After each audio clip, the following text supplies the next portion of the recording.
Beyonce's former staff member is spilling the tea on Beyonce's alleged hatred of other female artists, including the late R&B Princess Aaliyah. Let's get into it. I know so much on how you got where you are, how you stepped on many people. There's been a lot of pressure lately from fans on authorities to reopen Aaliyah's case because there are a lot of shady things surrounding Aaliyah's death were never properly investigated. You sat and told them that this plane was 700 pounds overweight and it probably most likely will crash. And they all just said, well, we got to get on. The Brits bullocks. I wasn't there. I don't know what happened, but I know that didn't happen. Shit, black and brown folks don't too much fuck with planes anyway. They would have rather rode a boat across the Atlantic before they did some stuff like that. No. What exactly is Beyonce's connection to all of these theories? Did Beyonce staff reveal about her hating Aaliyah and other female artists? What's up, what's up? This is Beyonce on the red carpet with one of the hottest female artists out here, Miss Aaliyah. How you doing, girl? It's so good to see you. So for those of you who remember Aaliyah when she was at the top of her game, she was well on her way to becoming the biggest R&B star on the planet. But sadly, Aaliyah's career was cut short by a tragic accident in 2001. So we will never find out just how big she could have become. As for Beyonce, she is now considered by many as the biggest female artist in the world. What if Aaliyah was still around? Would Queen Bee still be on top? Aaliyah and Beyonce's careers overlap for some time, and many fans are convinced that Beyonce was extremely jealous of Aaliyah. Now, Beyonce is undeniably talented, but she also has a huge marketing machine behind her that definitely played a role in her success. Beyonce was pretty much groomed to be a star from birth. First by her dad Matthew, who left his day job to manage Destiny's Child, and later by Jay-Z, who reportedly started plotting how to turn him and Beyonce into a power couple when Beyonce was just a teenager. Many believe that Jay-Z, who is 12 years Beyonce's senior, saw Beyonce as a project and decided to turn her into the biggest female star on the planet. Sound familiar? But see, there was one problem with this plan. When Beyonce left Destiny's Child to start a solo career, she faced competition from several female R&B artists who were equally, if not more, talented than her. Take, for example, the super talented A-Marie, whose 2005 hit single One Thing is basically the original Crazy in Love. Where you been, A-Marie? I've been out in the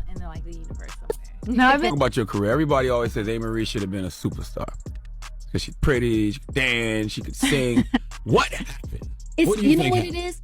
It's timing. Like, everything is timing. Like, I'm a big believer in timing. For A-Marie, there were also Beyonce's Destiny's Child bandmates Farrah Franklin, Latavia Robertson, and LaToya Luckett, and later on, Tierra Marie and Carrie Hilson. I mean, the list literally goes on. And then there was Aaliyah. See, Aaliyah didn't need any gimmicks or crazy marketing schemes. She was simply that girl without even trying. Aaliyah was more than a triple threat, and she made all the men in the game go crazy. And of course, one of these men was Jay-Z. Before Jay-Z decided Beyonce would be the other half of his power couple fantasy, he had his eyes set on Aaliyah. Now, there's been a lot of speculation over the years that Jay-Z had a string of inappropriate relationships with much younger women, including Foxy Brown, who was a teenager when she met Jay. As for Aaliyah, it's not clear exactly when Jay first noticed her, but she was still 10 years younger than him. Aaliyah's ex, Dame Dash, later revealed that Jay became obsessed with Aaliyah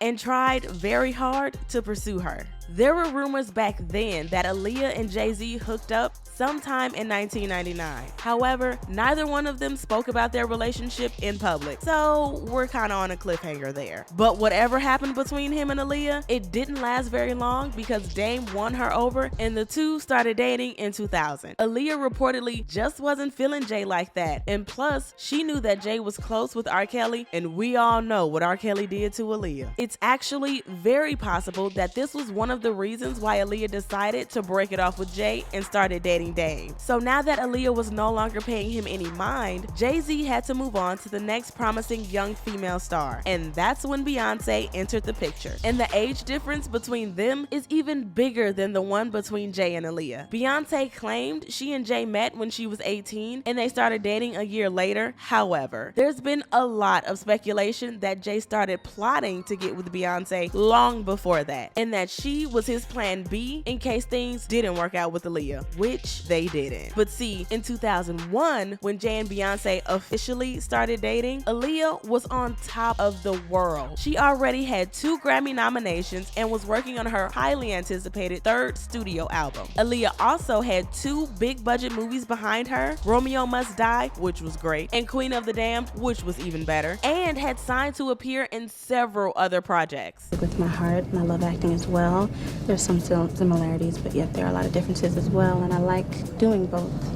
And with acting, I get to explore a different side of myself. It can be very cathartic in a lot of ways, and same with music, so I don't want to abandon one for the other. I want to try to do both as long as I can. The world was at Aaliyah's feet, and critics were predicting a very bright future for her. So it makes sense why Beyonce, who was just starting her solo career, would feel threatened. When Beyonce interviewed Aaliyah at the 2000 MTV Music Awards, she looked completely starstruck, and many fans said they could also sense some envy coming from Beyonce. What's up? What's up? This is Beyonce on the red carpet with one of the hottest female artists out here, Miss Aaliyah. How you doing, girl? It's so good to see you. You too. She's just looking fabulous. What are you wearing tonight? I'm wearing Gucci shoes, Gucci. Got a little Indian jewelry working. Oh, that is hot. All right. you. Now you've been working it with these movies. Were you nervous?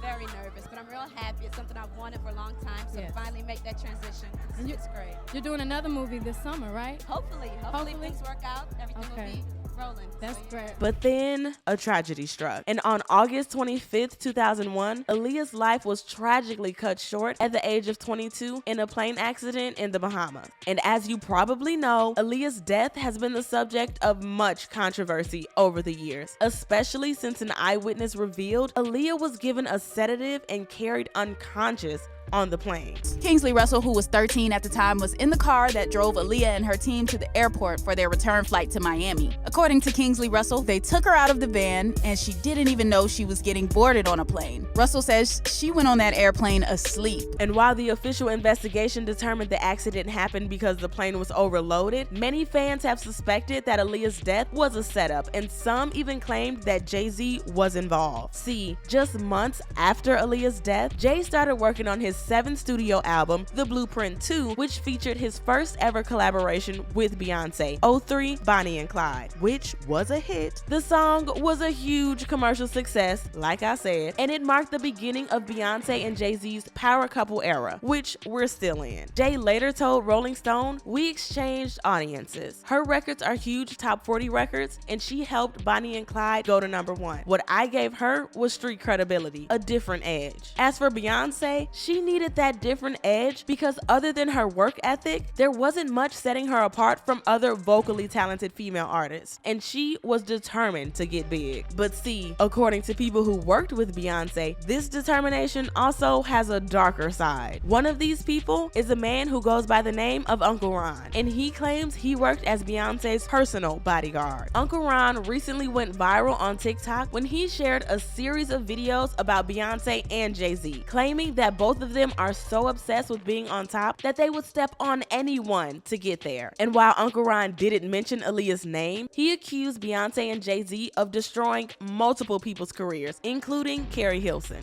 Beyonce and Jay-Z will do anything to destroy anyone who speaks out against them.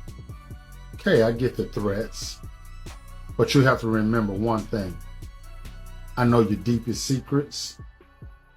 I know so much about you and what you've done. I know so much on how you got where you are, how you stepped on many people. Beyonce, how you guys ended Carrie Hilson's career because she said something about you. Uncle Ron also claimed that Beyonce and Jay-Z don't love each other, and that their relationship is built on the only thing that they have in common: their thirst for money and power.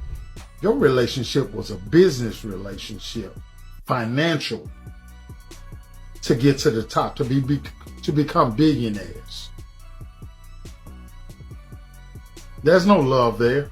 Of course, the Beehive was quick to call Uncle Ron a liar. However, Ron claimed he has all the receipts, and he even dared Jay-Z to deny that they know each other. See, what's done in the dark will definitely come in the light. Keep your threats up.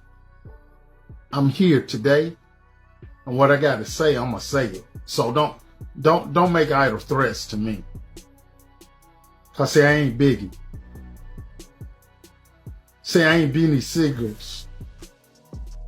I ain't Freeway. How you wrote all them off the minute they did for you to get you to the top. All them writing for you, and then the minute you get a little taste of success, you wrote them off.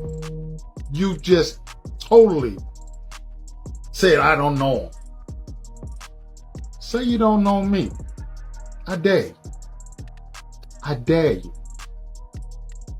Remember, all the receipts, all the proof, the old school footage, I still have it.